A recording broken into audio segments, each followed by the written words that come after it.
अरे घर में दिए जा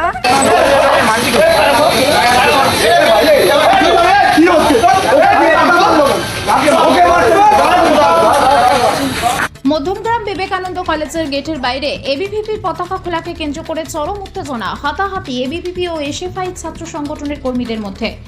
এবিভিপি ছাত্র সংগঠনের পক্ষ থেকে অভিযোগ করা হয়েছে, কলেজের গেটের বাইরে বাধা এবিভিপির পতাকা খুলে ফেলে এসআইএফ এর কিছু কর্মীরা, যার বিরোধিতা করে স্থানীয় এক যুবক।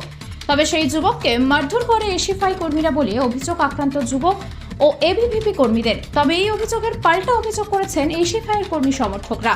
তারা জানিয়েছেন, কলেজের গেটের বাইরে একটি অস্থায়ী হেল্প ডেস্ক তৈরি করে ছাত্রছাত্রীদের সঙ্গে কথা বলছিলেন তারা। এমন সময় তাদেরকে উত্ত্যক্ত করে বেশ কিছু এবিভিপি ছাত্র সংগঠনের কর্মীরা। এমনকি এসএফআই এর এক মহিলা কর্মী জামা কাপড় ছেঁড়া থেকে শুরু করে অন্যান্য কর্মীদের মারধর করা হয় বলে অভিযোগ। ওখানে কলেজের সামনে এবিভিপির পতাকা লাগানো ছিল, তা ওরা খুলে এসআইএফআই এর পতাকা লাগাচ্ছিল। তো ওই জন্যে আমি প্রতিবাদ করাতে ওরা খুব চরমভাবে আমাকে কিস্তা কামারি দেয়, দিয়ে পালা ছিল ওদের হাতে, দিয়ে আমার নাকটা ফাটিয়ে দেয়, দিয়ে আমি ওখানে সেন্সলেস হয়ে যাই।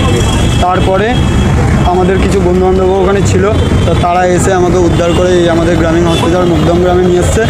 এত একটা অশান্তিপূর্ণ ঘটনা ওখানে, আমরা কলেজের একদম শুরুর আগের থেকে আমরা ওখানে যাই শান্তিপূর্ণভাবে। আমরা আমাদের যেরকম আগেও হয়েছে মেম্বারশিপ আমরা করছিলাম, আমরা কোনো ছাত্রছাত্রীদেরকে জোরাজুরি কিচ্ছু করিনি, যেটাও আগেও বললো। আমরা গিয়ে জাস্ট সবাইকে এটাই জিজ্ঞেস করেছি যে তোমাদের কাছে 2 মিনিট সময় হবে, যাদের সময় হয়েছে শুধু তাদের সাথে আমরা কথা বলেছি, নাহলে অনেকে বলেছে ক্লাস আছে তাদেরকে ছেড়ে দিয়েছি। আমরা কিচ্ছু করিনি, না এবিভিপির ওখানে ফ্ল্যাগ লাগানো ছিল সেগুলো তুলেছি, আমরা আমাদের ফ্ল্যাগ লাগিয়েছি, আমরা আমাদের কাজ করছিলাম। কলেজের আমরা গেটও আটকাইনি, কিচ্ছু করিনি।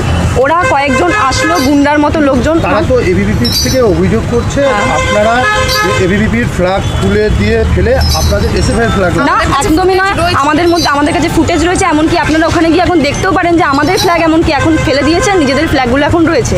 তাহলে পুলিশরা এসে সেই জিনিসটাকে কিছু বলছে না যে আমাদের ফ্ল্যাগ খুলে দিয়েছে, ওদের ফ্ল্যাগ রয়েছে, সেটা না দেখে উনি উল্টে আমাদেরই 2জন কমরেডকে গ্রেপ্তার করে নিয়ে চলে গেছে। তাদের মধ্যে একজন স্কুল পড়ুয়া, তারা এখন কলেজে উঠবে, এখনও পর্যন্ত কিছু সে আর কি কলেজে ওঠেনি, সে কিছু পরে উনি সে রাস্তা থেকে আসছিল, তাকেও তুলে নিয়ে চলে গেছে।